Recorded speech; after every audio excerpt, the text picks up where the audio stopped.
Magandang umaga po mga kaibigan. Welcome to our Wednesday Roundtable at Lido. Mahalaga po ang pag-uusapan sapagkat marami po tayong mga kaibigan na nagtatanong ano ba ang kanilang proteksyon kung sila ay magoyo ng mga nagpapakilalang mga negosyante sa online. Mahalaga po ito sapagkat binanggit po ng OECD. Ito po yung isang samahan na nagsusuri ng mga nagaganap sa larangan ng ekonomiya at kaunlaran na yung e-commerce ay gumanda nang nagkaroon ng COVID-19 sapagkat yung mga tao hindi lumalabas para mamili, nag-online shopping. Sa isang forum na itinaguyod ng OECD noong nakalipas na Mayo, kung di ako nagkakamali, isang executive ng Grab sa Singapore ang nagsabi na yung kanilang mga tsuper na nasa Grab car ay nag-shift, nasa Grab food na, nagdi-deliver na ng mga dokumento at iba pa. So we'd like to find out. Pag nagtungo ka naman sa Facebook, mga kaibigan, marami rin pong mga nagbebenta ng kung ano-ano sa Facebook. Mga ika nga pampaganda, pampakinis ng kutis, at iba pa. So we'd like to find out, ano ba ang sitwasyon ngayon? So this morning, kasama po natin si Assistant Secretary Claire Cabo-Chan. Siya po ay nasa Consumer Protection Group ng Department of Trade and Industry. Si Attorney Victorio Mario A. D. Magiba na dating Undersecretary ng DTI at nasa Laban Consumer Incorporated ngayon. Makakasama rin natin si Police Colonel Joel B. Doria, Deputy Director for Administration ng Anti-Cybercrime Group ng Philippine National Police. Siya po ang kinatawan ng Philippine National Police. Inanyayahan ko po naman si General Debold Sinas. Pero sabi ko, masaya na kami magkaroon kayo ng representative na makakasama. And we will also be joined later on by Attorney Antonio A. Ligon of De La Salle University to tell us more anong proteksyon ng ating mga kababayan. Let's begin with Assistant Secretary Claire Cabo-Chan. Good morning and welcome to the discussions. Tell us more about what the law provides for Filipino consumers. Good morning. Good morning, Sir Mello, and good morning to all your suke for Wednesday's roundtable. On the part of the DTI Consumer Protection Group, of course, DTI being the primary implementing agency for the Consumer Act, just to highlight that, of course, under the Consumer Act of the Philippines, there is no distinction between the brick and mortar store and the online platforms. But we at DTI have been very busy, especially during this pandemic, given the very sharp increase of businesses really migrating to the online platform, using that platform, whether it's in social media or through um, established platforms like Lazada and Shopee. And so, of course, the Consumer Act provides for um, redress in cases of complaints, and the Fair Trade Enforcement Bureau has been really very busy. From January, just to highlight, from January to November 15, the number of complaints relating to online transactions has reached 15,162. In 2019, for the entire year, it was only 2,457 complaints. So that is just how much really the activity has been in the online platform. Ano po yung nature ng mga reklamo nakarating sa inyo? Most of the complaints really is on well, defective products. And of course, there have been those where the consumer has been saying that it is not the right item that they had ordered, or the quantity is not I mean that it's not what they ordered, the number of items. There are also those who have been complaining about poor customer service, and expired items and defective items, of course. Sa ganitong pagkakataon, ano po ang pwedeng gawin ng isang consumer na nagbayad na sa pamamagitan din ng PayPal or whatever platform? First of all, nakikita naman natin because consumers have become also very aware of their rights. A lot of them have approached the seller, the retailer, the online retailer, and we can see that yung iba naman nare-resolve because even before they bring it to formal, yung through the formal process of first mediation, and kung hindi nagkaayusan adjudication, madaming nagkakaroon ng, I mean, closure yung cases even before mediation. But if they're not able to resolve their issues, for instance, hindi naman sila pinapansin nung seller, then they formally complain with the Fair Trade Enforcement Bureau. And Okay. so the parties are now called for mediation. Meron po kasing reklamo nakakarating sa amin na pag tinawagan na yung number, wala na. Hindi na ma-contact, hindi Opo. na reach. Yes, Sir Melo. Kaya po yung nanding sinasabi natin dun sa mga advocacy natin, kahit yung sa mga pinopost natin sa social media, na dapat naman mas maging mapanuri yung ating mga consumers. They have to also be very proactive in looking at information surrounding a particular retailer. Meron ba yang nagiging mga reviews? Meron ba siyang um, certificate of registration? Meron ba siyang physical store, I mean address na pwede nating balikan? Kasi pag wala yan, mahirap po talaga na na habulin sila. Pag ganyan na wala na kaming, minsan nawawala sila kahit yung kanilang social media account, probably they just use another name. Pero pag ganyan ang nangyayari, binibigay na po namin yan sa NICA. We Ah, refer, yes. Yes. Pag okay. hindi wala kaming ano, yung address or contact person na pwedeng kausapin. Okay. Alam po ninyo, kinumbida rin namin yung DICT to join us because Yes. we Yes. believe in the DICT that they could do wonders in, finding out paano gagawin, paano hahabulin itong mga telcos na ginagamit ng mga nag-i-scam sa atin.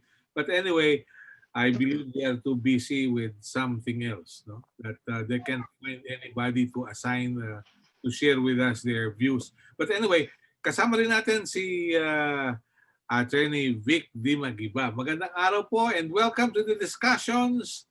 Welcome aboard. Good morning, Melo. Good morning, Asek. At sino pa ba Good yung morning. nandito Good sa... morning, Sir Vic. May kasama tayo sa Philippine National Police, no? Ayan, nakita ko nga. May PNP. Ano ba yung ACG? Anti-cybercrime group yan. Anti-Cybercrime Group. Okay. So, So, tell opening us, statement. Aha. Opening statement muna, Melo. Kahapon na isa ako sa mga speaker dito sa World Economic Forum. Ang pinag-usapan doon yung itong gusto mo nating maging topic, yung building and maintaining trust, no? Tiwala, trust, TRUST, sa e-commerce platform. So, syempre, nandiyan naman ng DTI, nandiyan ng PNP, sila yung sa enforcement side, ano? Tayo po yung nagpanukala ng another approach to building consumer trust dito sa online platform. At alam nyo, para sa inyong kaalaman, meron pong international organization standards, no? 20488, which BPS, a Bureau of DTI, had adopted last month, November 2020. Ano po itong standard na to, Melo? Melo, this is a standard that provides criteria, qualifications on how consumers should evaluate yung mga nabanggit partly ni Asik kanina yan yung mga online reviews, no?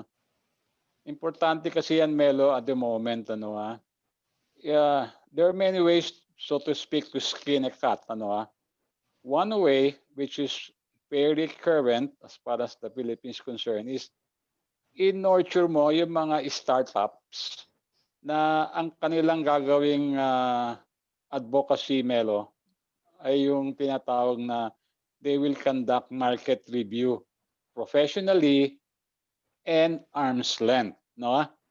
Hindi yung hindi naman yung gagawa ka ng market review tapos ang objective mo naman to harass or gagawin mong kumbaga quote-unquote hanap buhay. Kawawa naman yung merchants at kawawa din yung mga consumers, no? Kaya nagkaroon ng ISO standards, Melo. Nang sa ganon, magkaroon ng magandang panuntunan itong mga market reviews, how to do it effectively in such a way na yung market mismo, importante dito, Melo, how you develop the market parang, so to speak, to police itself, no? Malalaki na yan Lazada, malalaki na yan Shopee, eBay, Amazon, maaring sila, meron din silang ginagawang market review for their merchants. Pero kasi yun, maaring sabihin mong solicited, no? Quote-unquote. So ang kailangan natin i-develop dito sa atin, Pilipinas, and that's why I spoke on it yesterday sa World Economic Forum. Dahil nung binasa ko yung statement ko, Melo, ang daming experts sa Pilipinas. Pero parang wala akong nadinig na medyo sumabay dun sa biniring up ko, which is really an international standards. I mean, it's really for everybody, no? For any country for that matter to formally adopt. Alam mo, kailangan talaga dito intensive information education campaign.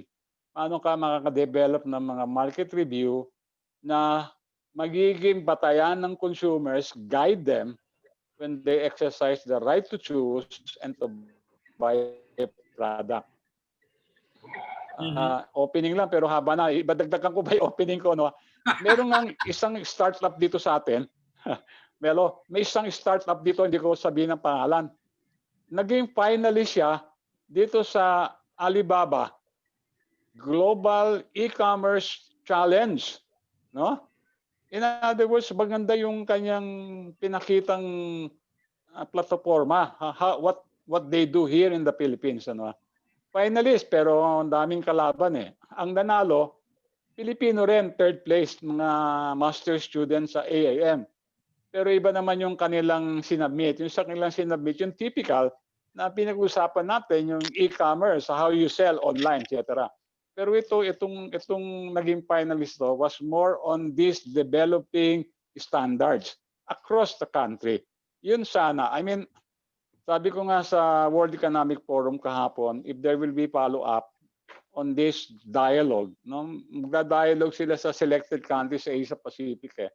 Hopefully, at the end of the dialogue, kasama ang India, Thailand, saka Vietnam, tapos ng Philippines, tayo na una. Hopefully, doon sa tatlo pang ibang bansa, lumabas din itong ISO standard na to. Kasi pag lumabas yan, then mag-generate doon sa approach na yon. No? Yung panghuhuli, kayang-kaya ni ASEC, kaputyan yan, tsaka ng PNP. Tayo yung how you make things, how you make the market, gusto natin, di ba? Let the market police itself, no? And then slowly, hindi naman bigla-bigla yan. Ang laki na kasi nila, no? Ma-develop natin tong professional online reviews. Kaya ko kasi Tama, Melo. Kaya kasi pinag-usapan natin ito ngayon, kaya ito ang paksa.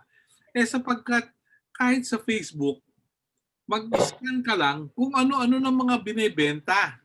Ano-ano na yung binebenta? May 2 pisong tsinelas, merong stainless na upuan, pag inupuan naman ng kasinlaki ko, magigiba.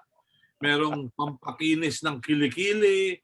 And I'm surprised, pati sa government television, excuse me, kay Secretary Andanar at sa Channel 13, maraming ganitong mga online shopping. Pero I don't know whether the police has also received complaints or requests for assistance. Colonel Doria, magandang araw po and welcome to the discussion. Colonel? Sir, sir, magandang umaga po. Lalo na po kay Sec Ann. Good morning po. At sa ating kasama sa Zoom ngayon. Kasama ko rin po pala yung ating chief ng Morning. unit na si Police Colonel I.D. Salazar. Siya po yung chief natin na in charge dun sa mga reklamo when it comes to online scam. Opo. Yes, sir.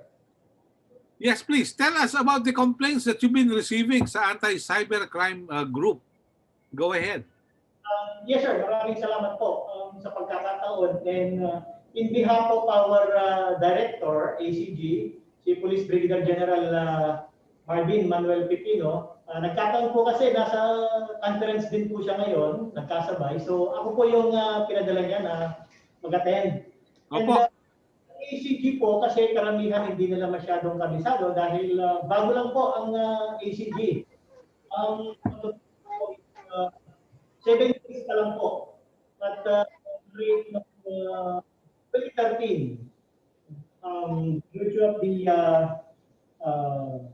RA 10175 or yung tinatawag natin na anti-cybercrime law natin. Opo. Ito dito sa natin, sa mga report na nare-receive, pangalawa po sa pinakamataas na krimen na perpetrated online with the use of ICT or yung information communication technology is yung online scam. Ang nangunguna po dyan is yung online libel.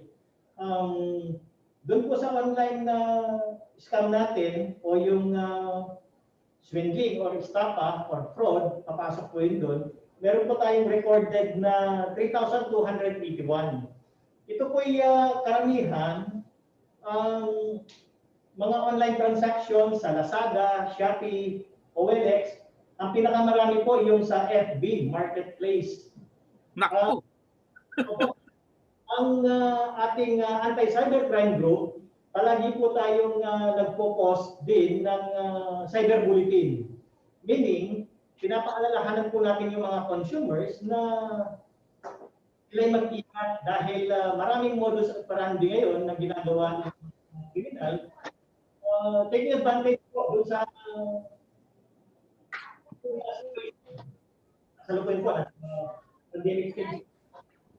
Kaya po, ang ating mga kababayan is nag-shopping online, meron mga unscrupulous na mga individual o grupo na nagpapanggap.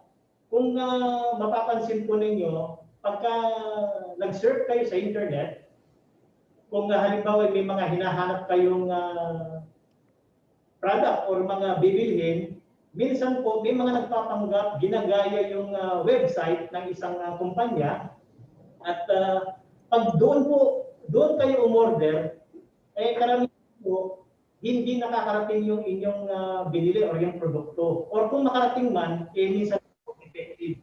Yun po yung karamihan na mga sumbong at natatanggap dito sa opisina.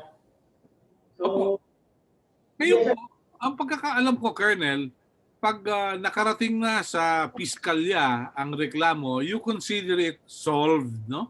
Kasama yan doon sa crime solution efficiency. How successful has your office been in trying to, resolve all the complaints? yes sir, marami pa pong prosesong dinadaanan. Sa ngayon po is minsan ang nagiging concern natin, once na nag-file ng complaint yung ating mga kababayan, minsan po ay hindi na po sila bumabalik. Kasi po ang sinasabi ng minsan nila is konting halaga lang, minsan amounting to 2,000, 3,000. Minsan po, humihingi na lang sila ng blatter na nagreklamo sila. Pero ini-encourage po natin pag ganong sitwasyon, ituloy po sa nila yung reklamo para at least po natin ng solusyon o mahuli natin itong mga perpetrator. Kasi karamihan po dyan, kung hindi nila itutuloy yung kaso, yun pong suspect na yun o yung criminal na yun, makakapang-biktima po ng ibang mga kababayan natin. Mhm. Tayo po nakikipag-coordinate din sa other agencies, other law enforcement agencies para doon sa other data na pwede nating makuha. Lalo na po, karamihan doon sa ating mga complainants, minsan na malaking kumpanya, ang scam po is hindi lang naman dun sa online transaction sa mga katulad ng Lazada, Shopee. Minsan po malalaki, minsan na credit card fraud, kasama na rin po yun, o-order sila ng mga goods through email, minsan po million yung halaga. Pero yun tinutuloy naman po yung mga kaso. So, may mga kaso po tayo na ongoing ngayon, may mga entrapment din po tayo. Recently, meron po tayong nahuli din.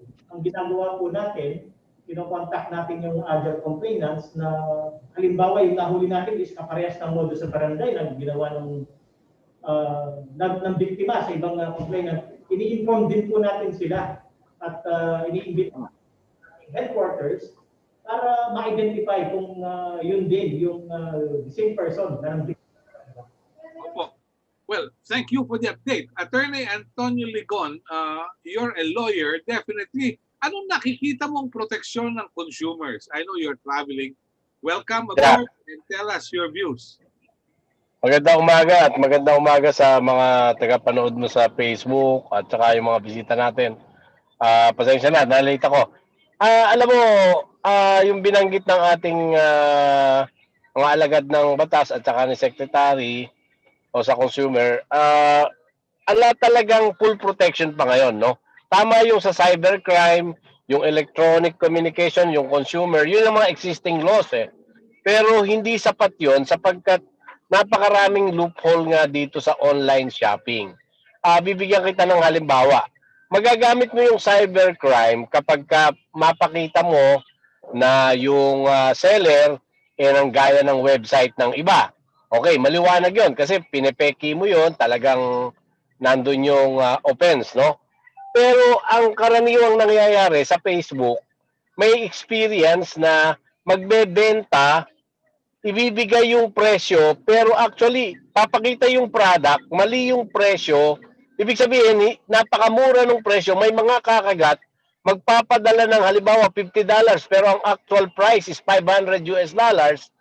Ngayon, hindi darating. Siyempre, yung kung saan man dumaan yun, ibig sabihin, scam na yung $50 na yun dahil wala namang ganong mabibili ka. Okay. So, attorney, yeah. Product for 500, naloloko dyan sa ganyan. Ang hirap i-prosecute ng ganon dahil unang-una, yung pinagdalan mo ng pera, hindi mo na matetrace dahil iba nga yung seller doon sa nagbebenta. Ngayon, ang kaso ng Shopee at Alibaba, sila, mga ano lang yan eh, hindi sila talaga yung nagmamanufacture ng product. Parang sila yung broker eh. No? Parang Amazon yan. Pero ang kaibahan sa Amazon kasi, sinasabi ng Amazon, you are buying from this other seller. We are just a conduit, we are repairing you, but you don't buy from us. Doon merong ganun sila.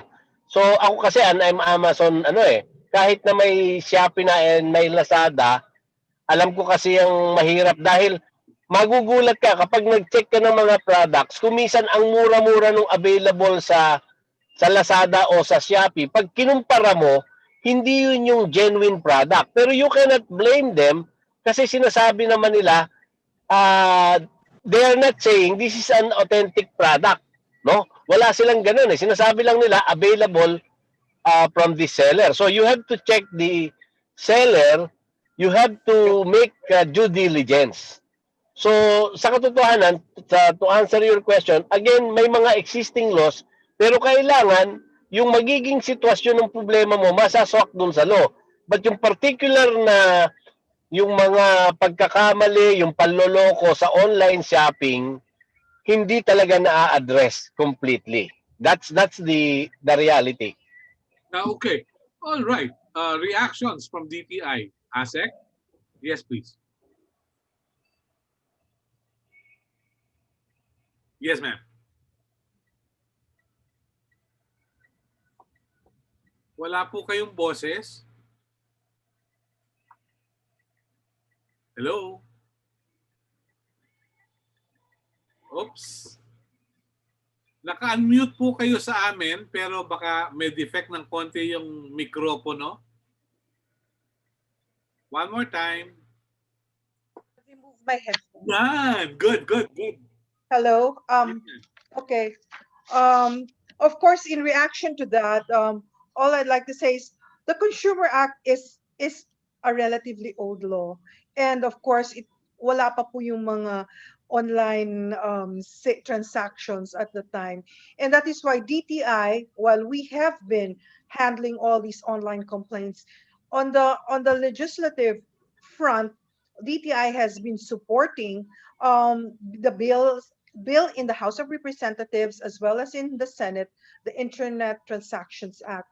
We can see that with the passage of this bill, that there will be a better way of running after all these online sellers, because of course there will be an office that's really going to be in charge of this, the creation of the e-commerce office under the office of the president, and of course there will be better coordination, and makikita po natin na talagang yung mga gaps ng batas ngayon with respect to this online sellers will be addressed, including the registration. Although I know that at this time, of course, the BIR already has that revenue regulation saying that if you sell, that you have to register, but we can see that mere registration for tax purposes or just so that you exist as a seller is not going to be enough. So it has passed the third reading in the House of Representatives. So we hope that that will also come to pass. All right. Bago tayo magtungo sa kasama natin si JP Soriano ng GMA, Attorney Vic, would you care to react and provide us your inputs as well coming from Laban Consumer? Kaya tayo sa Wala yung video group mo, ha? Yan. Paki-video lang po. video. Okay, yes. Medyo shy ako sa video eh. Kaya pero sa unmute hindi. Anyway, kaya tayo sa Laban Consumer, Melo at mga kasama ngayon sa Roundtable, sinusulong natin na parang carrot and stick yan eh. Yung ginagawa ngayon ng mga batas, stick yon. Yung ISO standard na bagong-bagong inadapt dito sa atin, ay yun ang tinatawag na carrot, no? Ang totoo Melo, sa ngayon, marami mga startups na ang kanilang ginagawa is to give market review to certain sites, ano. Kaya lang, kailangan mo lang bantayan din sa umpisa na sila ay professional at arm's length. No? Alam mo kasi sa ibang bansa, ganun eh. How can you manage to resolve 15,000 complaints? Eh, hindi ka naman work from office most of the time. Work from home. So the enormous number, pati yung 300 sa criminal scam, no? Eh yun eh, kailangan i-file mo sa husgado yun. Otherwise, it remain to be a complaint. No? So with this kind and volume of complaints, I think we should actually start the other way of developing trust of the consumer in patronizing e-commerce. Nagulat nga ako, Melo eh. We're talking about people buying online, etc. during the pandemic. Pero until now, gusto ko i-raise dito, until now I cannot answer it. Eh. Why did people, shoppers, go to Baclaran and Divisoria the past 2 weekends, crowded these two places, and start shopping? alam mo ba, you will not believe, Hello, bakit?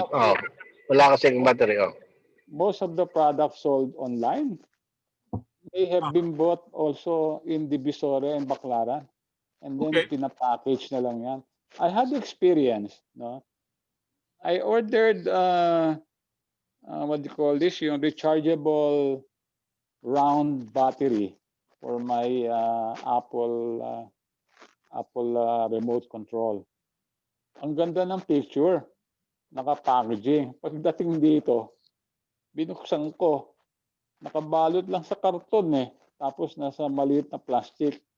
I remember 2-3 years ago, pupunta rin tayo ng Divisoria, lalo na nasa DTE tayo, nag-monitoring tayo. Binibili yan, nakatanggal na yung mga baterya na parang mga mani yan Kukunin mo na lang, binalot, no? So, we keep saying that people are buying online, pero how do we explain people crowded Baclaran and Divisoria the past 2 weekends? Okay. Attorney Vic, let me venture a guess why they flock to Baclaran and to Divisoria. Simple lang. They cannot afford to go online. Wala silang access sa Paymaya, sa PayPal.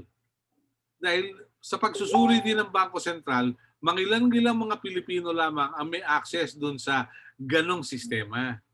At kung may deposito man sa bangko, below 5,000.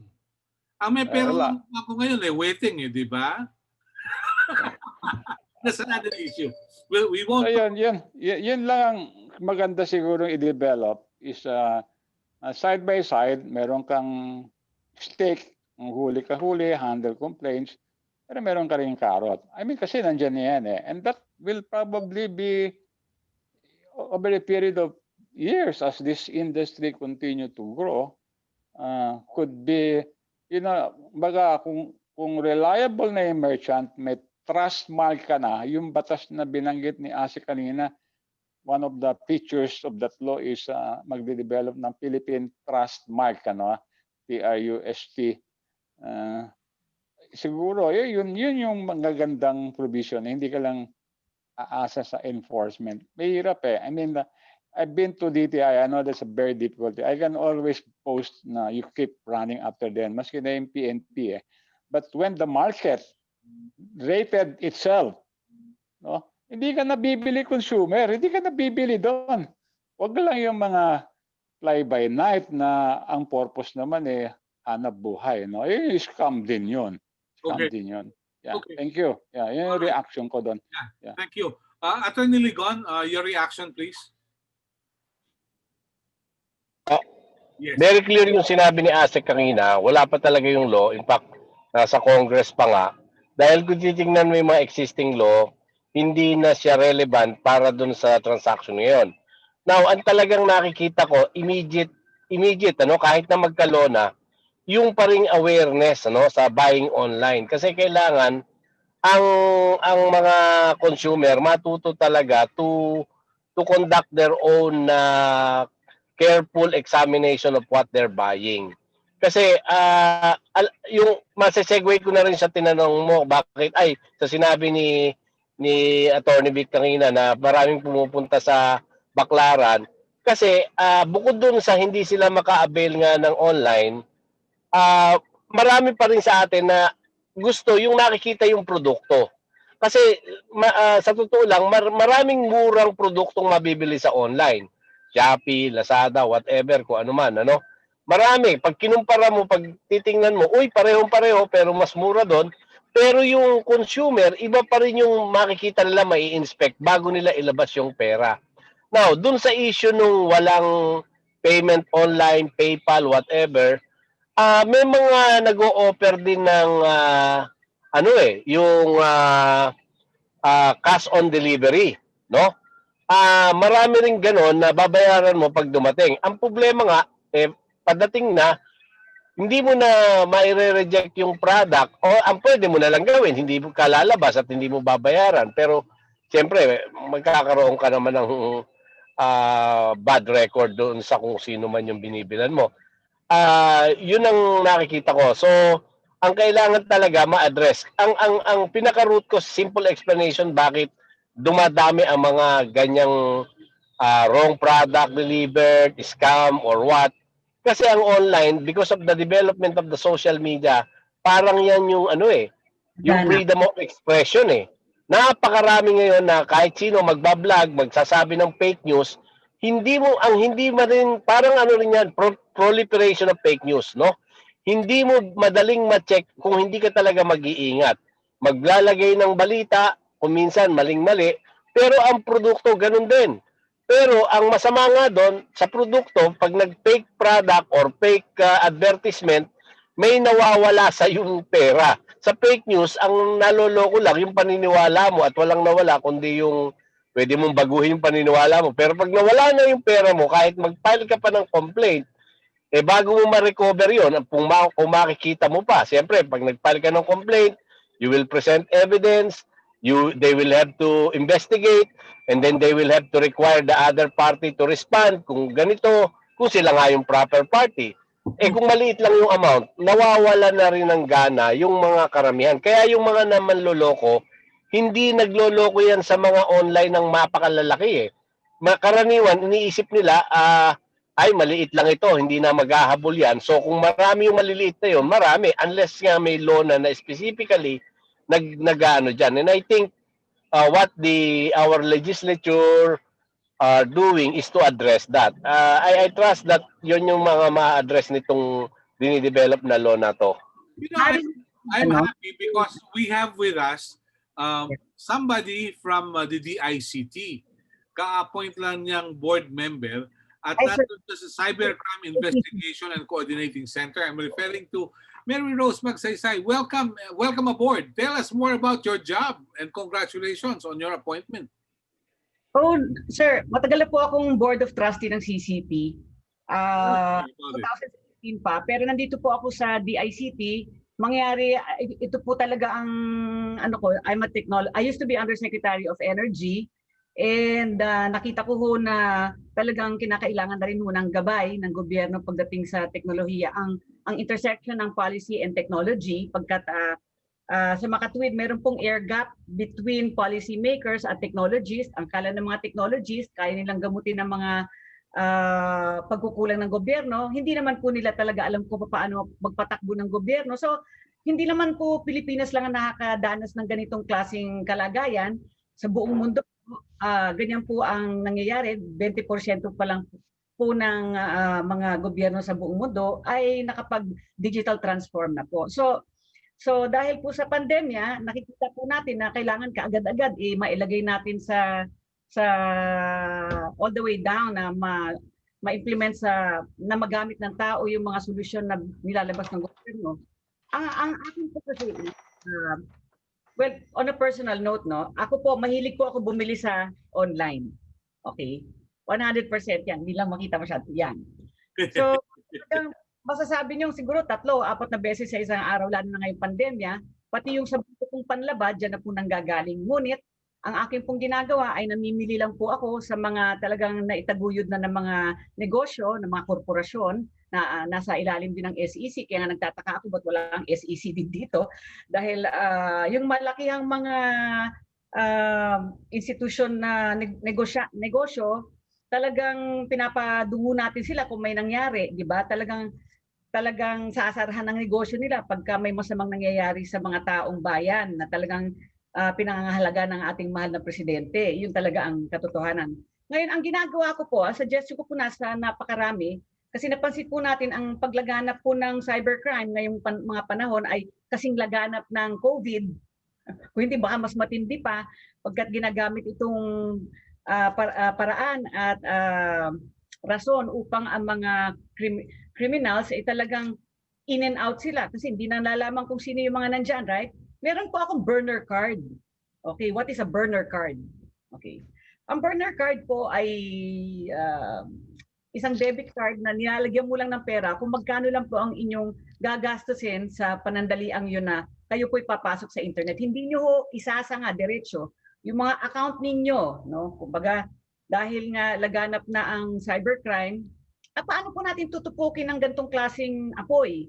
Ang importante po ay, ang tandaan po natin, yung all vectors approach. Ano ba yung all vectors approach? Di edukasyon ng publiko. Ayan na ang DTI. Talagang, kung meron dito talagang nanguna sa lahat talaga pagdating sa taguyod ng kanilang cyber capacity, no? Ang pagsasagot sa publiko ay DTI talaga nanguna dyan pagka talaga silang binubulabog ng madla. Bago lang po ang DICT, magiging 3 taon pa lang siya. At ang kanyang pong mandato ay tulungan po ang lahat ng ahensya ng gobyerno upang mataguyod nila ang kanilang digital capacities. Kasi nga naman, everything is already online. And pag sinabing everything is already online, borderless na po. So kumbaga, we are culpable for example, foreigners who go into Philippine platforms or transact in Philippine businesses online, di ba? Kailangan lumabang pabalik ang gobyerno natin kung sakali man nangyari yon. May cross-border, mga implications. So, hindi ho madali ang gusto ng lahat. Pagkat ito po ang gusto ng buong mundo. In fact, in and out po ako sa mga courses. I took about 70 courses through just to talagang, alam niyo ho yun, yung pagka nag-aaral kayo, nalalaman nyo na kulang pa rin ang inyong kaalaman po. Yun talaga ang katotohanan. So, eto tayo, nakaupo tayo ngayon, sana maganda na nandito tayo, may nagsusulat. Kung ano po yung mga talagang nakikita natin na points na dapat nating tugunan at pagtulong-tulungan. No? Wala ritong lead, wala ritong bida sige to, bida sige. Hindi, magtulong-tulungan po tayo kasi napakagaling po at napakayaman po ng mga cyber criminals. At talagang, yun talaga ang kanilang ginagawang negosyo. Talagang negosyo na big time, bigger than DRUGS, I think, and bigger. Yeah, because even DRUGS is now online, and even SEX, whatever, is already online. So talagang, how are we going to do this? No, so we have to show the cyber criminals. So we are together. Press is together with the government. The organizations are together with the government.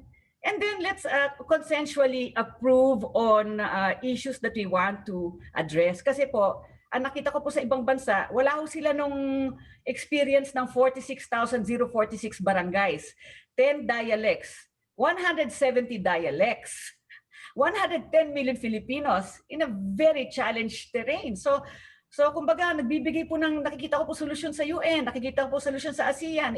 Medyo parang pang isang bansa lang na naka-landlock pa nga sa ibang bansa. Hindi nila naintindihan ang ating mga experiences dito sa Pilipinas. And talagang tiyagaan talaga tayong alam mo tayo, nakikinig lang tayo sa kanila. Pero alam mo, masasabi ko, mas magaling tayo mga Pilipino gumawa ng paraan. So let's form a position paper after this conversation. May nagsusulat po sana.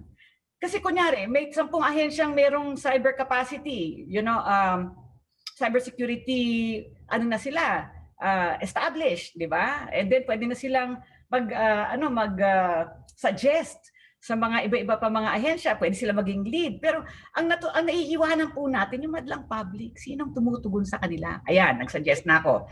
Kailangan, kung may magbibigay po ng mga advice, sana mabutihin na po nating i-group together. Tapos, pondo tayo. Tapos, gawin natin 170 dialects kasi sabi natin, dapat gawin ng publiko. Pero, naintindihan mo tayo ng publiko. In fact, yung last course ko po sa Harvard Kennedy is talagang pinag-aralan talaga nila paano ba mapapakinggan ang gobyerno ng madlang public. Remember sa buwisi mga tao doon, mga sirao. I mean, Easy. Anyway, this is just to begin our discussions, but I'd like to call on JP Soriano with a specific case and David Jano later on. JP, ano yung concern mo? Please go ahead. Tell us more about it. Sir, one last. I'll just finish this one, no? And then I'll keep quiet for the rest of the time na. No. It's okay. Yes, sir. Yung yung sana, kagayan to, no? Talagang inilaban ko na sa CCP, pondohan na natin ang paggawa ng mga visuals. Translated to the dialects, parang we have to dumb it down to a third grader Ganun ho talaga Wala tayong magagawa Baka naman, gobyerno tayo, wala nakaintindi sa atin. Technologies tayo, wala nakaintindi sa atin. Galit. Kawawa naman yung mga tao, hindi tayo maintindihan. Then, let's do this.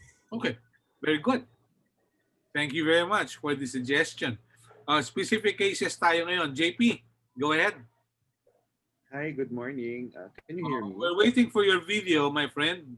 I'm sorry, I may not be able to show my video today.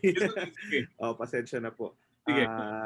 Yes, I just want to convey lang po a very specific case to DTI and PNP anti-cybercrime.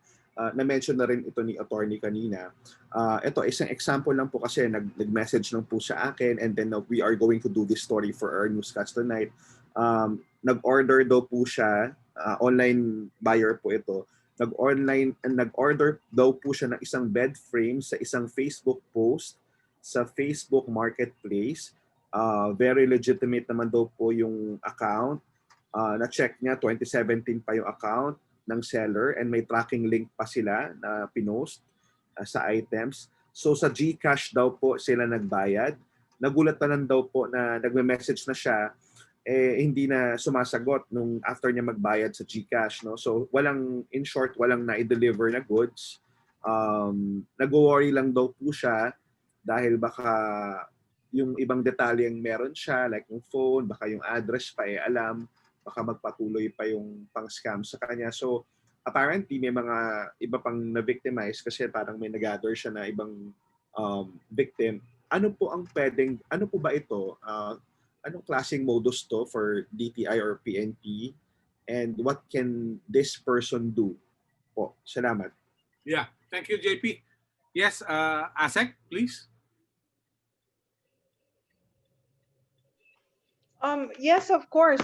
If there is any consumer complaint, of course, the buyer can always go to DTI if if the seller does not also address his complaint. Kasi ang gusto din naman natin, mag-usap muna sila.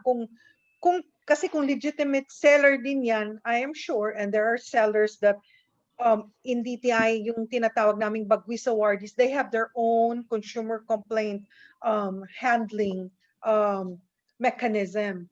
So, pero kung hindi, kasi yung sinabi ni Sir JP ay nasa marketplace ng Facebook, pwede naman po silang dumulog sa DTI. So they can email their complaint to consumercare@dti.gov.ph and really just setting forth what is the cause of action.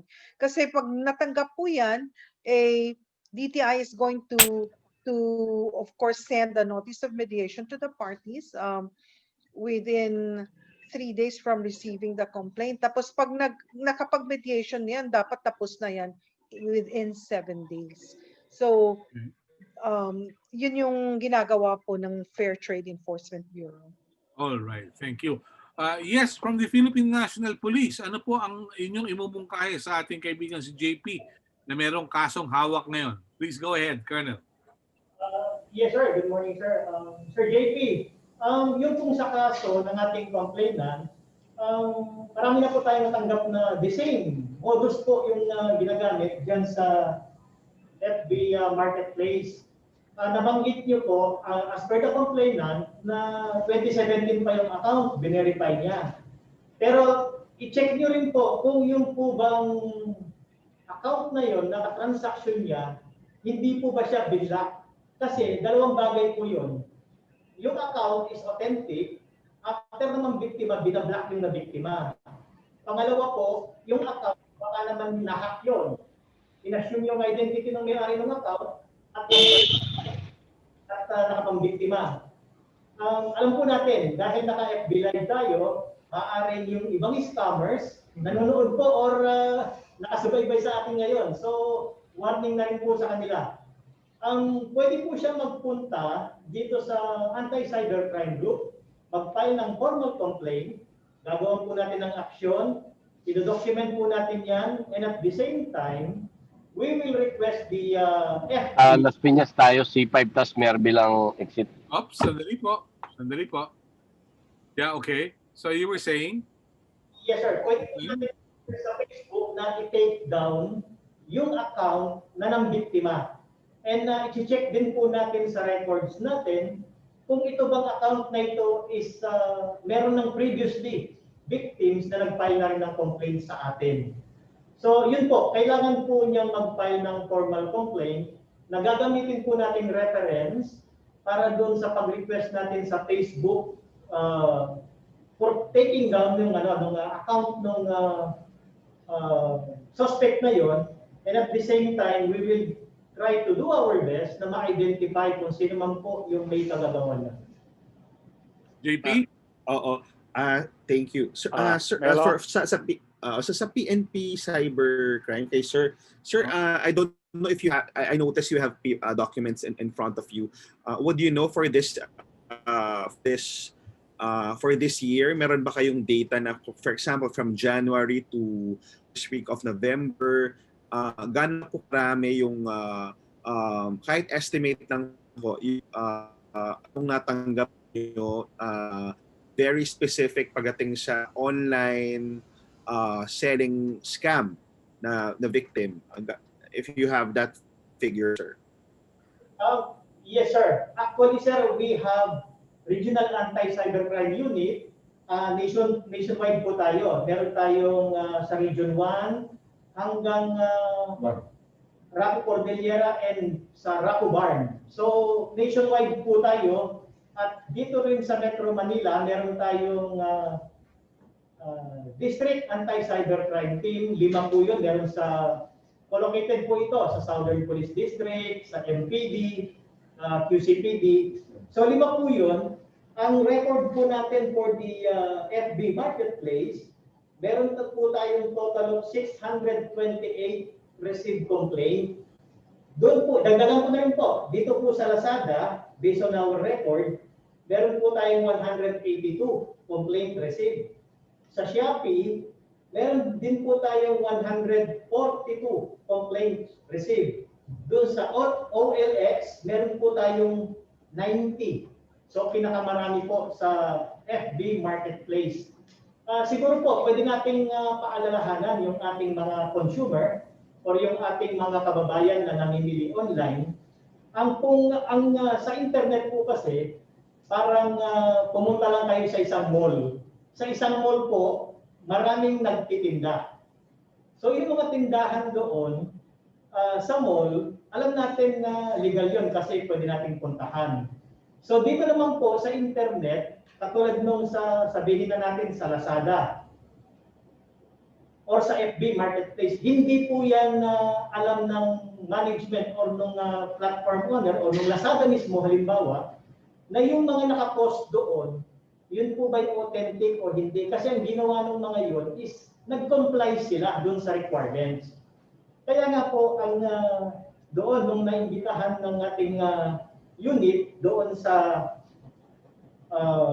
Congress, nag-submit po tayo ng position paper para doon sa Internet Transaction Act. Kasi po ang ating suggestion doon is kahit papaano po sana kung mag-transact ka online katulad sa Shopee, kung sa Shopee yon, sana liable din yung mismong owner ng platform na yon. Kasi sila yung host kumbaga ng mga nagtitinda na yon.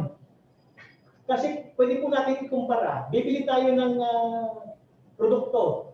Kung bibilhin natin yan sa mga mall, sa mga legitimate na tindahan, nakakasiguro po tayong authentic at meron pa rin po tayong pagkakataon ibalik pag yan po'y nasira. Subalit, kung bibilhin natin yan sa mga lugar kagaya ng Divisoria, ng Baclaran, the same product pero alam natin mababa yung quality. So yun po yung mga nagiging kaso na karamihan na dumudulog sa atin. Katulad po niyan, bumili po siya ng bed frame sa Facebook Marketplace, chinyek niya yung account details, lumalabas 2017 pa, kaya lang, nga po, it's either na hack yung account or yung account legitimate pero binablock yung kanilang nagiging biktima. Okay. Pero yun, Melo. Okay. Thank you, Colonel. Yes, Attorney Vic. May advice ako kay Mr. JP tsaka sa PNP and yung CICC, si Ms. Magsaysay. Sabi ko nga kanina, ang approach diyan carrot and stick, no. Etong sasabihin ko on the stick side, kapag ganyan situation na pwede na i-take down yung mga site na yan eh. Alam mo, natutunan ko ito sa isang dati kong DTI secretary eh. Sabi niya, we can reverse the due process. Sabi sa amin, ang mga lawyers, no? Baga, you will ask them to explain dahil based sa kwento ni Mr. J.P. Soriano eh, tago na.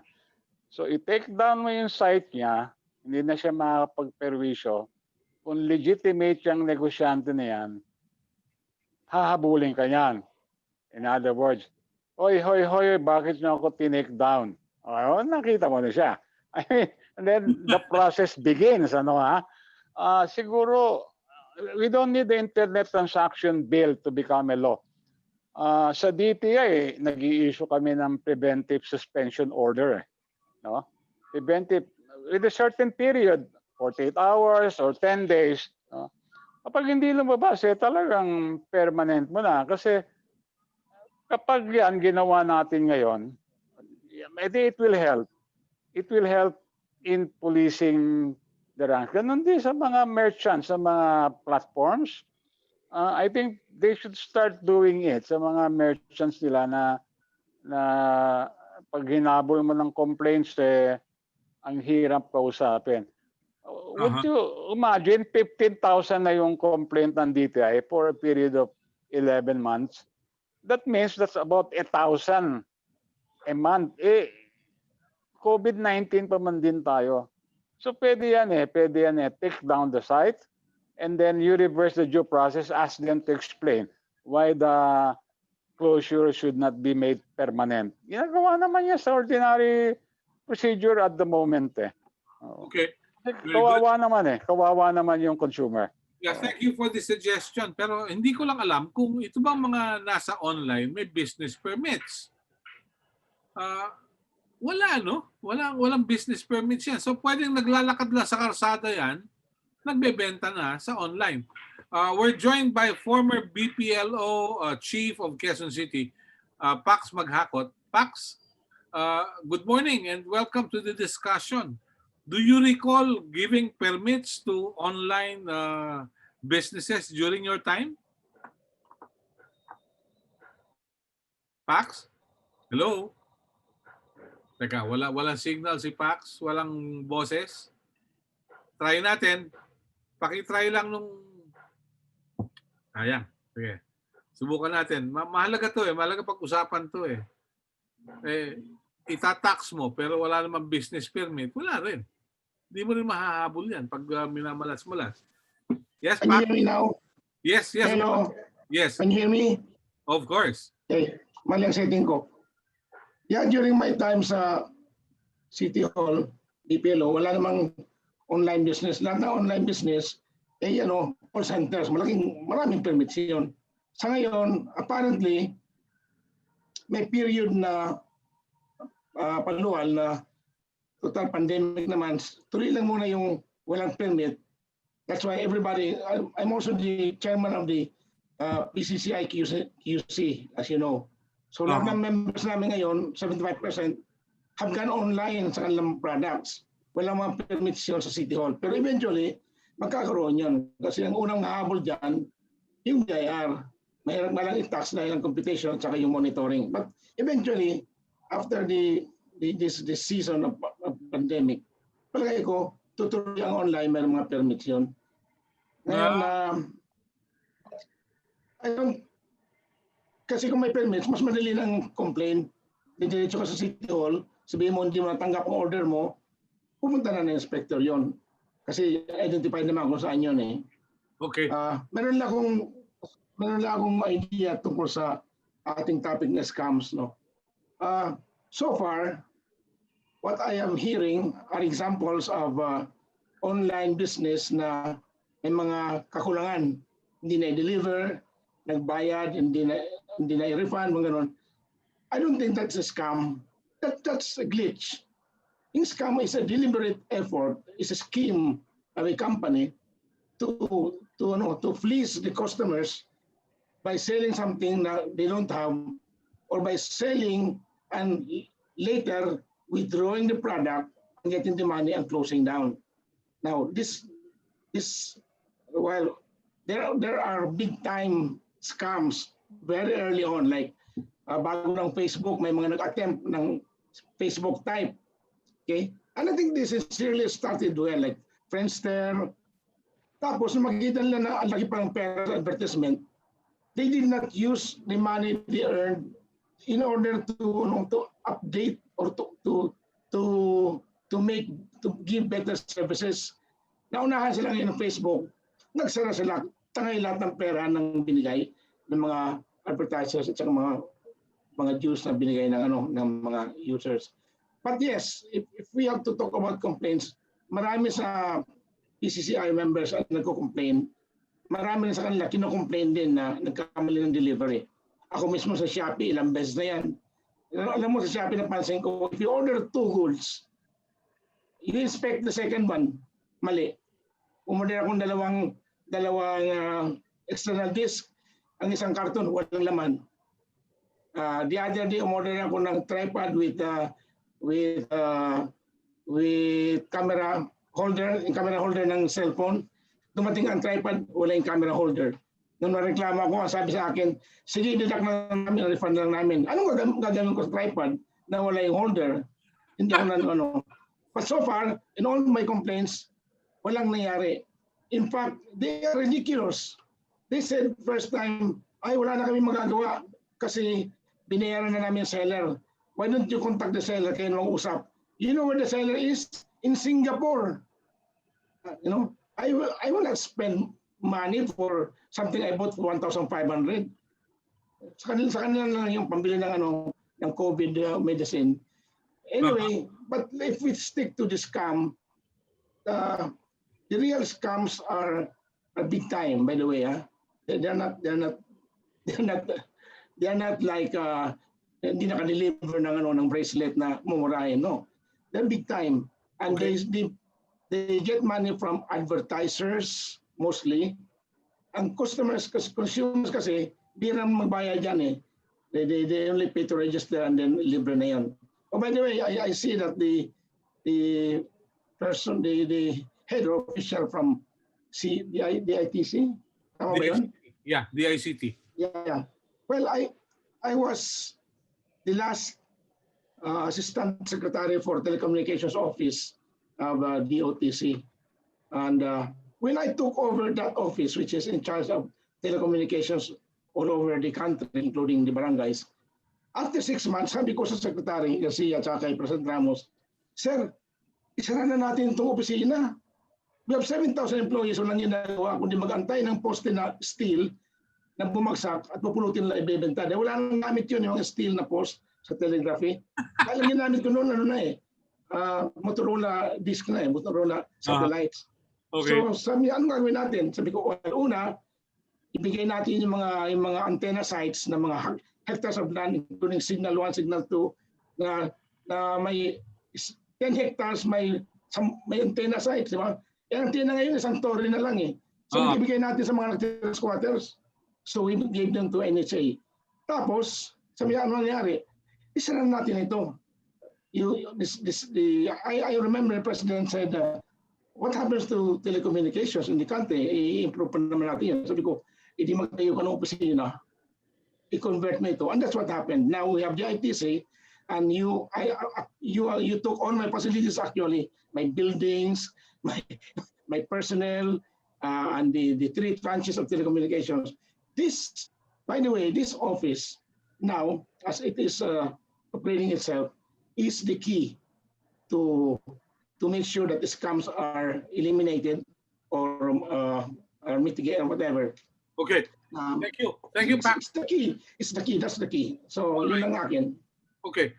Sandali, may isa pang hinagpis dito mula kay Dave Viridiano. Kapatid rin natin sa media. Dave, ano yung hinagpis mo? Please go ahead. Tell us more about it.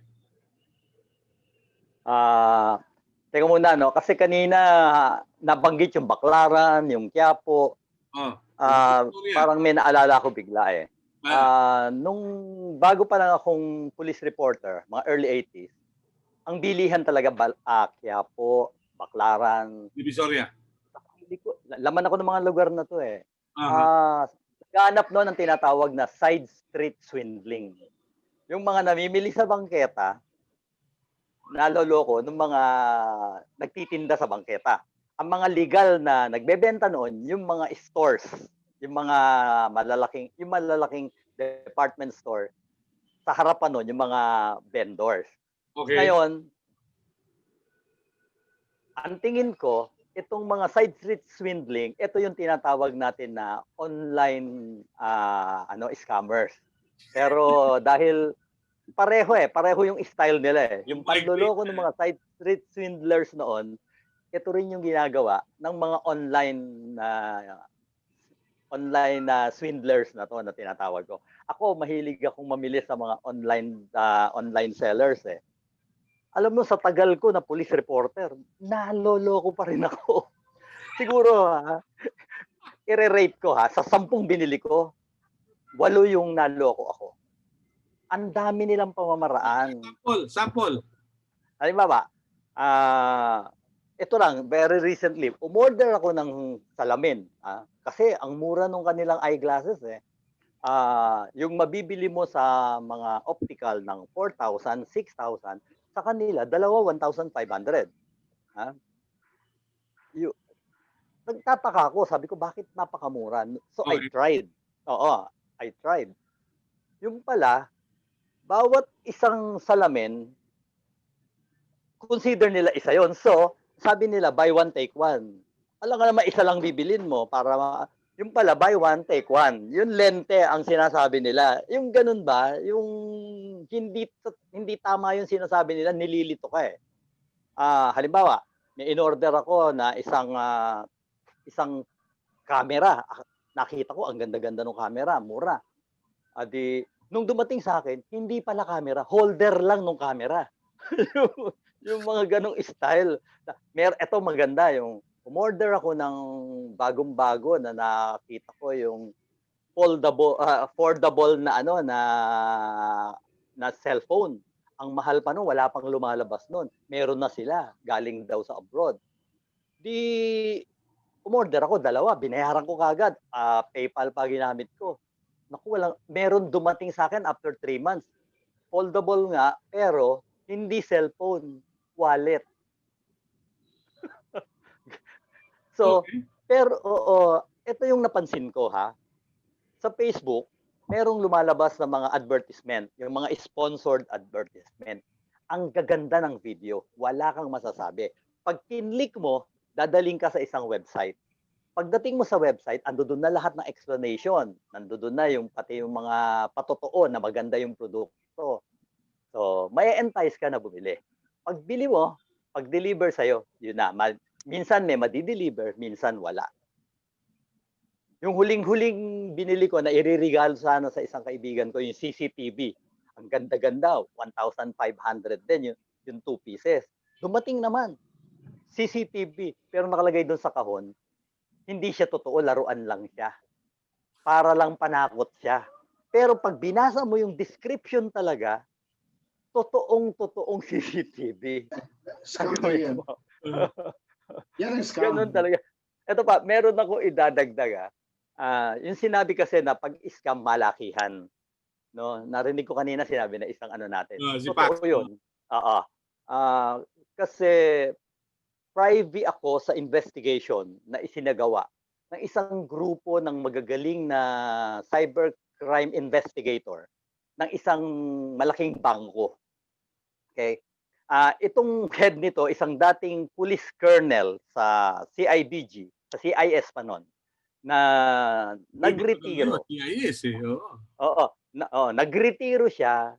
Meron siyang personal reason. Umalis siya, nag-join sa DOJ, naging prosecutor na magaling, and then kinuha ng bangko, ginawa siyang Vice President for Intelligence and Investigation. Okay. Laganap pa lang noon yung cybercrime. Okay? Ang ginagamit, mga email. So, inimbestigahan nila yan. Nakita nila kung gaano kalaki yung grupo ng mga cyber criminals dito sa bansa. Isa na silang community. Komunidad na, nakabase sa isang town sa southern part ng Luzon. nadokumentuhan nila, may mga napanood ko yung kanilang briefing materials tungkol dito sa cybercrime. I think binigyan ng DOJ, binigyan ng PNP, binigyan ng NBI nitong materials na to. Ang nangyari, mukhang lalong lumaganap. Sa halip na makontrol yung cyber, ang biktima ng cybercrime group na to hindi yung maliliit na tao, mga bangko. Wala tayong naririnig pero billions ang involved sa mga nagogoyong mga bangko dito sa bansa natin. Kaya nga nung imbestigahan nito, lumabas talaga yung mga grupo. Pero ang nagtataka ko, despite coordination, wala akong nakita, wala akong narinig na nahuli ng ating mga enforcers. Nagkakwentuhan kami ng kaibigan ko. Ang isang hindi ko makakalimutan na kwento niya sa akin, may nahuli. Sila mismo nakahuli, itong grupo ng mga taga-bangko. I-turn over nila kasi coordination sa police, sa NBI. Nakulong. Pero akalain niyo ba na kahit nakakulong na, nakapagtatransact pa rin ng negosyante, minomonitor nakapagtatransact pa rin itong cybercrime criminal na to ng kanyang scamming. So, ibig sabihin, pinapabayaan siya na magtrabaho sa loob para kumita. Yan ang problema walang totoong operations hulihin para i-neutralize itong grupo na to. Hanggang ngayon, I think that was 2 to 3 years ago nung makita ko yung video na yon, palagay ko talagang siseryosohin ng ating mga otoridad. Yung laman ng video na napanood ko, I think may kopya rin ako. Yung briefing material na to, sobra-sobra para ma-neutralize itong grupo na to. Isang nationality lang noon nito. Pero ngayon, mukhang naging dalawa na. Meron ng isang malaking bansa na karamihan sa mga tao nilang nandito sa atin, involved na rin sa scamming na ganito. Alright, Dave, mukhang masama yung mga karanasan mo. Talagang maghihinagpis ka dyan. Pero, Assistant Secretary, do you see any light at the end of the tunnel for people like my good friend Dave Viridiano and JP Soriano? Declare. Sir, actually, yung sinasabi kanina that we have to be able to go out and really ask consumers to be more discerning about their online purchases. That is, I think, the first step. Kasi nga, sa dami-dami po natin at saka daming platforms and just how creative these people are, they're always ahead of the curve. Parang hindi pa natin naintindihan ano yung modus nila. May bago na naman sila. Kaya sila mahirap hulihin. So, I guess yung responsibility as consumers, dapat din we should look at the information that is out there and make it work for us. Hindi lang yung click tayo ng click. Actually nga, yung pag sinasabi PM is key, mali na yan. Because it already violates the price tag provision of the law. So pag sinabi PM, bakit kailangang i-PM? Dapat may price tag pag binibenta mo yung isang bagay. So that is already a signal to you. Bakit kailangang i-PM? When the terms are too good to be true, yung nakita mo yung item na medyo maganda siya sa picture, pero yung halaga naman po niya napakababa when you know what the market price of that particular product is. That should also put you on guard. Kasi nga, pag nandun sila, nagnenegosyo, hindi naman yan na magnegosyo ng palugi. So, kailangan tayong mga consumers, dapat din tayo maging mas mapanuri tayo when we make our purchase, check the sites, even check information with respect to that seller. Tapos yung sinabi kanina ni Sir Vic, that is a very good step kasi that's a recent ISO standard and it will make yung customer reviews more helpful kasi credible, hindi siya parang what you call solicited or na review. So magandang way in terms of policy, of course that is something that I know that would be of interest not only to government agencies like DTI going after all these online sellers na bogus or yung na mapamantala, but also on the part of, I hope, yung even the platforms na gagamitin po nila, because we all know that standards are recommendatory. Okay. So they are not mandatory in character. It is only when a government agency makes it into a technical regulation that it becomes mandatory in application. So siguro moving forward, it is a standard that agencies, regulatory agencies can look at, especially implementing agencies of the Consumer Act. Very good. But definitely, is there an office at DTI which will take care of food commodities being delivered online? Walang particular office, but sir, it's the Fair Trade Enforcement Bureau talaga that goes, that will be, it has 8 divisions, and well, it looks at monitoring, price monitoring, product standards monitoring. It has enforcement also, and of course, adjudication. So that is one office within the Consumer Protection Group of DTI. Yeah, the reason I ask is next Wednesday we'll be talking about food safety in time for Christmas, dahil walang gatherings, chances are o-order ng pagkain yan. Katulad ng kaibigan ko si Pax Maghakot, no? O-order ng pagkain yan. Pero teka muna. Sir, but yes. Sir, if I may, just one last thing. Please. When it comes to food po kasi, that's FDA if it's processed. For fresh produce, it's DA, Department of Agriculture. So they also have their own consumer desks, welfare desks. Oh, good. Okay, thank you for the information. Sandali lang, ano? Yes. Yes, Attorney Vic Di Magiba, your thoughts? Can we move safely at maayos ang kinabukasan ng consumers? Go ahead. Yeah, particularly itong coming, well, hindi coming, no, December na. And I heard that they will allow children age 7 to join the parents going to the mall.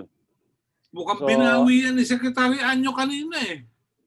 Hindi pa siguro babawiin. Anyway, the point is the more we develop bringing back people on face-to-face transaction, alam mo parang cycle yung online business eh. Alam mo, in any cyclical event, may up and down yan, no? So, at the moment, mataas sila. But when most people will be allowed to go out, particularly in December, basa ko na nga, pati Luneta, pwede nang bumisita, no? May control lang. I can see some slackening in demand in online commerce, particularly because grabe naman talaga yung mga complaints against them, no? Alam mo, Melo, kung the big platforms are responsible corporate merchants, ang unang line of action dapat galing sa kanila eh. Sila kasi yung nagre-register, quote-unquote, of merchants doing business in their site. No? In other words, kung kilala nila kung sino yung mga hindi naman legitimate, pwede na nilang i-blacklist on their side and then just continue relationship with the merchants themselves, yung mga legitimate. So siguro that's what we need at the moment, Melo. Develop people to go back and shop face-to-face. And then tingnan natin, i-monitor natin what happens to the online business itong December. Sabi ko nga kanina eh, nagulat nga ako eh. Kung 2 weeks ago po, people are already going to Divisoria and Baclaran. They will keep going to Divisoria and Baclaran this coming weekends. No? Maganda yun, in the sense na marami mawawalan negosyo sa online eh. Baka karamihan nga na binibenta sa online, sabi nga ni ni Mr. Dave kanina eh. Doon din nanggagaling sa sidewalk vendor. No? But anyway, you create a situation where government parang pantabla lang ng konti. No? Otherwise, kawawa naman si DTI. Baka yung 15,000 sa as of November, pagkatapos ng December, maging 30,000. How do you manage that many volume of complaints? That's another story. Yeah. So gawa tayo ng mga hakbang na medyo i-develop mo naman yung traditional face-to-face commerce. I support that. Nandiyan naman yung protocol. Maganda naman yung mga daily statistics natin. At very, very encouraging. Even if you look at the chart are all going down. Except crude oil, pataas naman ng presyo. Anyway, so yun Melo, I mean, parang the government should create situation na i-bring back para matauhan. How do you say that mga matatanda, mga super senior? Para matauhan ng konti yung online commerce. Hindi mo kayo lagi pwede nandiyan sa taas. Hindi, there will come a time, sabi nga what goes up goes down, hindi ba? So, pag may lang hintayin pa, dumaan sila doon sa going down, saluhin na nila. Ay masasalo naman nila. Yeah. Yun lang, Melo. Yeah, salamat at nakumbida mo ko ulit sa yung roundtable. Marami pa tayong pag-uusapan, yung food safety next week. Okay. Attorney, sige. Yeah, Tony? Yes. Kita mo? Yeah, okay. Yes, what's the question? Nakikita mo in the near future, may pag-asa ba yung mga consumer? Oo naman, kasi sa ngayon, tama na may sinabi ni Attorney Vic Dimagiba na ma-develop yung face-to-face. Kasi siyempre, nothing beats yung the consumer can observe, examine the product themselves. Saka siyempre, yung nandun na yung direct, yung socializing mo as a human being. But siyempre, with the pandemic, and kahit na after the pandemic, tuloy pa naman ang mga online shopping kasi nga yung mga produkto na hindi mo madaling makita sa market, makikita mo lang online at mas lower ang price. Ang dapat talagang i-address natin, yun yung mga problema doon. And I will again echo yung sinabi kanina ni Asek, medyo outdated na yung mga consumer laws natin. Ang talagang pwede lang yung sa cybercrime. Kaya nga lang, sa cybercrime, magiging effective kung makikita mo na talagang may binago doon sa website or may identify mo. Ang problema nga, karaniwan ng mga i-complain mo, hindi mo rin ma-locate. So, we really need to address, I beg to disagree na hindi natin kailangan yung internet. Kailangan natin yan kasi nga yun lang yung pwedeng mapigilan na hindi dumami yung mga ganitong pagkakataon. But siyempre, first and foremost, malaki ang tiwala natin siyempre sa DTI na ginagawa nila na ang mga information campaign na dapat kahit sa Facebook, mapalaganap na o sa mga iba pang social media platform na maturuan ng ating mga consumer na talagang maging mapagsuri, yung sinabi ng dalawang officers natin from the military, talagang tama yung sinasabi nila kasi maraming ang nanggagaya ng mga website, kinokopya. Walang responsibility yung kinopyahan. And kahit sino ngayon, pwede kang mag-put up ng website. And dahil sa magandang advertisement, mapapaniwala mo o order. So yun yung hindi talaga completely na-address ng mga existing law. Ang DTI, tingin ko, ina-address nila lahat ng mga complaint. That is, kung mailolocate mo yung kinocomplain mo kasi they also observe due process and everything. Yung binanggit naman ni Dave, yun yung mga classic example na talagang you have to be vigilant as a consumer kasi maraming nangyayaring ganong situation. It's no different from yung first time na pumunta ako ng Hong Kong, bumili ako ng camera. Sasabihin sa'yo, okay, this is the price, but it doesn't include the lens and everything. So kailangan, ikaw mismo, pag bibili ka, alam mo kung ano yung hinahanap mo at very careful ano yung mga description. I'm sure dun sa mga sinabi ni Dave, may mga description doon. Kaya lang, may paraan nga ng pagtitwist sa pag-present na medyo mabibigla ka, parang sa magic, gano'n. Uy, ito pala. Pero kung titingnan mo ulit, looking back, ay, ito nga lang pala binibenta nila kasi hindi mo nabasang mabuti.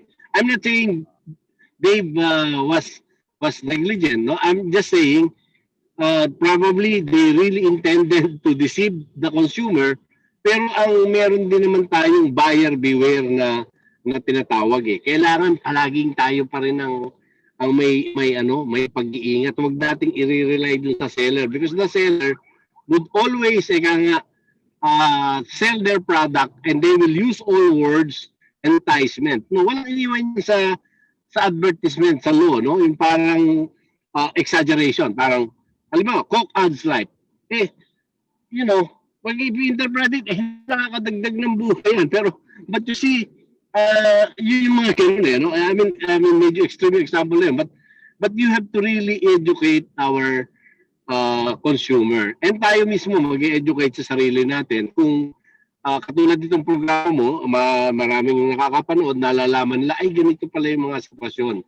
Mm-hmm. So, ako I'm hopeful na kung tayong mga consumer and we will always voice out our experience and complaints sa ating government, a-address ng government yan basta maayos na makita yung mga sinasabi natin. Good.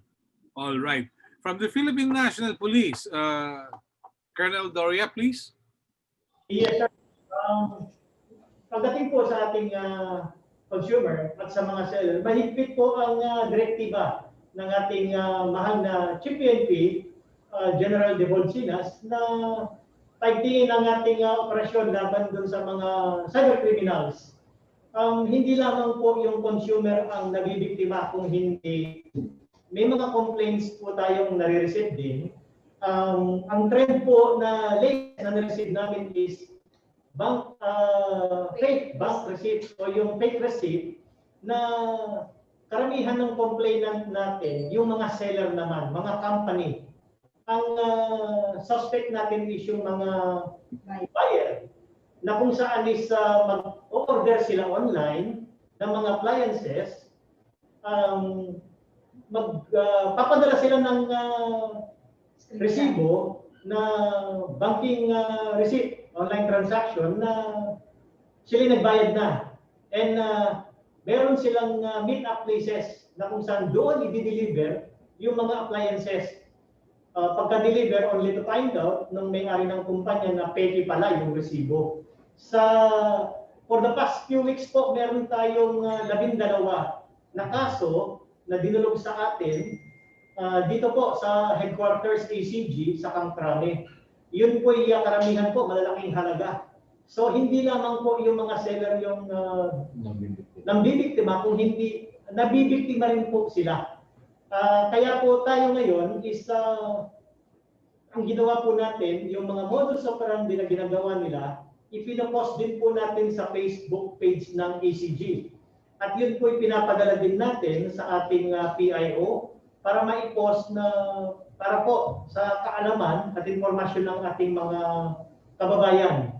Kasi po marami na rin ang nagrereklamo na gusto nilang mabawi yung kung hindi man yung appliances o yung halaga, at least po mahuli man lang yung suspect. So yun po, hopefully yun pong sa internet transaction app natin is maipasa na rin kasi malaking tulong din po yun. Kasi alam naman natin na na kailangan natin ng mga batas na yun para magkaroon po ng ngipin at makasuhan po natin yung mga suspect na perpetrators ng cybercrime. Okay. Thank you. At siguro po yung mga kasama nating nanonood will touch base with you for their complaints. Okay. Ms. Magsaysay, for your message, please. Mahuli ko sa lahat na mga kataas-taasan, lalo na ang PNP, sila po talaga ang humahabol. Sila yung talagang frontliner po ng cybercrime scenario and environment, talagang sila po talaga yung inaatasan na humabol. Kung makikita po natin kung ang DICT po naglalagay po sila ng focus on kung ano yung na-identify na mga cybercrimes. Ayan po, nandiyan po sila. Ang DOJ po, sila po yung pag nahuli na, talagang sila po yung pinakahuli na talagang maglalagay dito sa behind bars, kumbaga. Kung talagang gusto nating itaguyod yung stick. No? At the end of the day, talagang PNP po ang nakakapag-implement ng hulihan, yung on the ground. Kasi talagang sila po yung talagang may mandato niyan at may dami ng tao na talagang makakahabol sa mga cyber criminals po natin. Kasi mahanapan man natin sila, paano natin sila hulihin? Police pa rin po ang ating lalapitan ng CICC, and we work together, and we are very happy to work together with the PNP, the DOJ, the AFP, and all the other agencies of the government na inatasan ng ating presidente na maging kasama po sa CICC.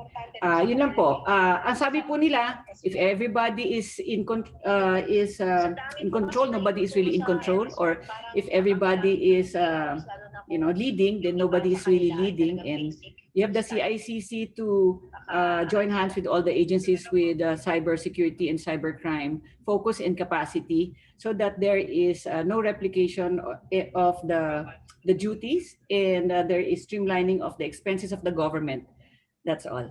Okay. Pahabol ko, nasa linya rin natin si Dennis Conopio from Cybersecurity Bureau. Dennis, anong message mo sa ating mga kasama? Please go ahead. Sir, good morning po, and good morning po, ma'am and sir. This is Dennis po from DICT Cybersecurity Bureau. Though upon hearing po yung mga discussion, more on the mandate po talaga siya ng DTI, but rest assured po na the DICT Cybersecurity Bureau is willing to help po in technical assistance po in the implementation po of the consumer protection po. And I believe din po yung mga discussion tama rin po, no? Sa usaping po ng consumer protection, it takes two to tango. Ako po, personal experience ko, I was a buyer of, for example, I bought a helmet. Then yung helmet po na ginamit ko, pinili ko sa Lazada, mali na deliver sa akin. So nagbigay ako ng bad review sa vendor. Then yung ginawa na pong compromise ni vendor, di ko lang po alam kung ganito talaga yung ginagawa nila, is nagbibigay na lang sila ng voucher para to ease the galit of the buyer. So baka yun na lang ginagawang escape ng mga vendor po, nagbibigay na sila ng voucher kung mali po yung nabigay na item. On the other hand, sa mga consumer naman po, napansin ko rin po, karamihan po sa mga naloloko is hindi po talaga nagbabasa ng description. Tama po yung sinabi ni Asek, dapat mapanuri po tayo. Kasi sa Facebook pa lang, trending na yung mga items. For example, bumili siya ng AirPod Pro. Pero nakalagay naman po sa description na it is a case. Pero doon kasi sa picture, may AirPods na kasama. So yung na-receive niya ng item, magko-comment siya doon sa review na ang binili ko AirPods Pro, bakit case lang yung dumating? So minsan, tama po yung sinabi nila Asik and nila Sir Antonio na dapat tayong mga consumer is maging mapanuri rin po tayo. Though minsan, sabi nga ni Sir Antonio, according kay Sir Dave, baka minsan clickbait din po yung mga nangyayari po sa ating mga e-commerce po. So again po, doon po sa technical assistance po, the Cybersecurity Bureau can help po the DTI po. Okay. The implementation of the consumer protection. Dennis, paano kayo mahihinga ng tulong? Saan kayo mako-contact? Sir, para po mabilis kami makontak, we have a Cybersecurity Bureau Facebook fan page po. So open po yun 24/7 po. Good. Mabuti naman ganun. Ha? Sige, salamat. And thank you for being with us. Pax, the veteran of Elof nung araw. Yung tungkol sa topic natin, balik tayo sa ating pagsusuri sa ating human nature.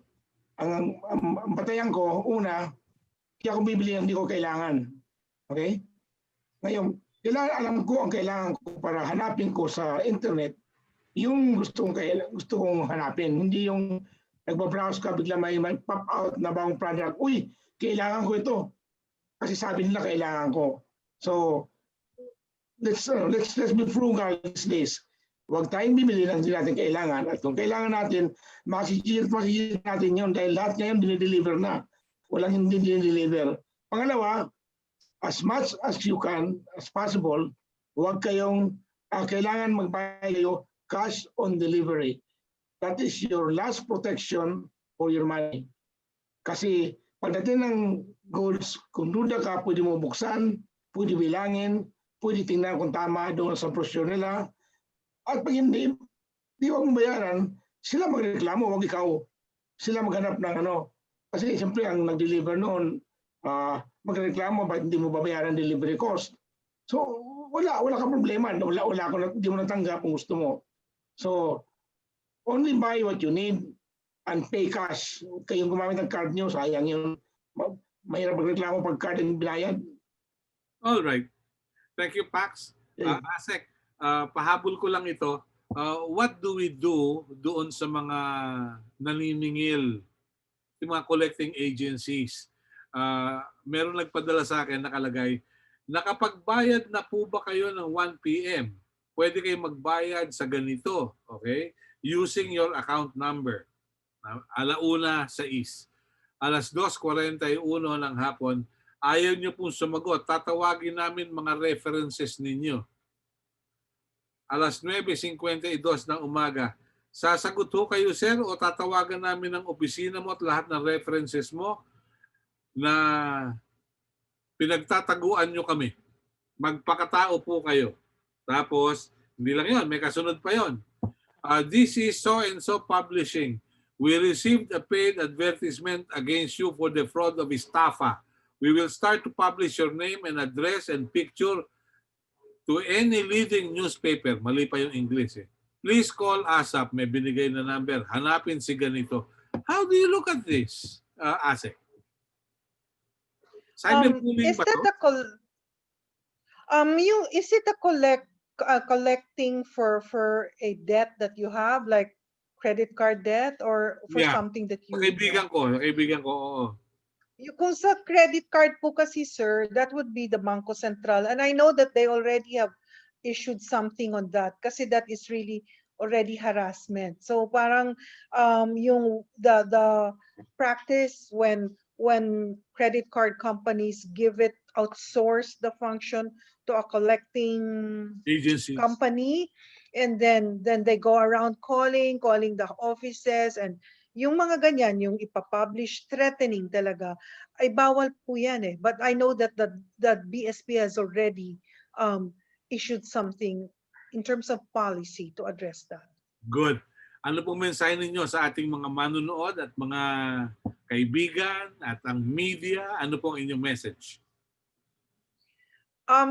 Sir, well, on the part of DTI, kami po we are always telling consumers to be more conscious when they make their purchases. Pero kung talagang nabibiktima po tayo, dumulog po kayo sa DTI, and DTI will of course address your concern. DTI has a no wrong door policy that has been institutionalized in an department administrative order issued this year. Kasi dati, it was a policy, but it was not in a DAO. Now it is in a department administrative order, so we receive, even if it's not within our jurisdiction, and we endorse it to the proper government agency. And also, just like last September, there's a new department administrative order on the online dispute resolution system that the DTI would like to also implement. So that will allow dispute to be made online. So, syempre, there has to be an infrastructure for that. So gagawin po yan ng DTI.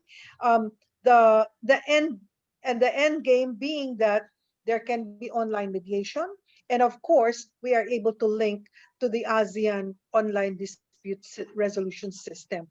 So we are able to address cross-border complaints more easily.